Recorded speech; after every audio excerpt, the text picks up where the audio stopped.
এটি হল পৃথিবীর সবচেয়ে বড় গাছ, জেনারেল শারম্যান। ক্যালিফোর্নিয়ার সিকুইয়া ন্যাশনাল পার্কে অবস্থিত এই গাছটি আয়তনের দিক থেকে পৃথিবীর সর্ববৃহৎ গাছ হিসেবে পরিচিত। এর উচ্চতা প্রায় ৮৩.৫ মিটার বা ২৭৫ ফুট এবং ঘের প্রায় ১১ মিটার বা ৩৬ ফুট। জেনারেল শারম্যান গাছটির বয়স আনুমানিক ২২০০ থেকে ২৭০০ বছর। যখন এই গাছটি জন্ম নিয়েছিল, তখন পৃথিবীর ইতিহাস ছিল সম্পূর্ণ ভিন্ন। প্রাচীন মিশরীয় সভ্যতা থেকে শুরু করে গ্রিক ও রোমান সাম্রাজ্য এই সময় গড়ে উঠছিল। এই গাছটির আয়তন প্রায় ১,৪৮৭ ঘনমিটার। যদিও এটি পৃথিবীর সবচেয়ে লম্বা গাছ নয়, কিন্তু আয়তনের দিক থেকে এটি পৃথিবীর সবচেয়ে বড়। এর বিশালতা শুধু এর দৈহিক মাপেই নয়, বরং এর ইতিহাস এবং বয়সেও প্রকাশ পায়।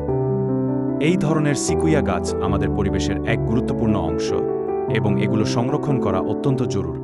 জলবায়ু পরিবর্তন এবং বনাঞ্চলের ক্ষতি এই গাছগুলোকে হুমকির মুখে ফেলে দিচ্ছে, তাই এগুলো রক্ষা করা আমাদের দায়িত্ব।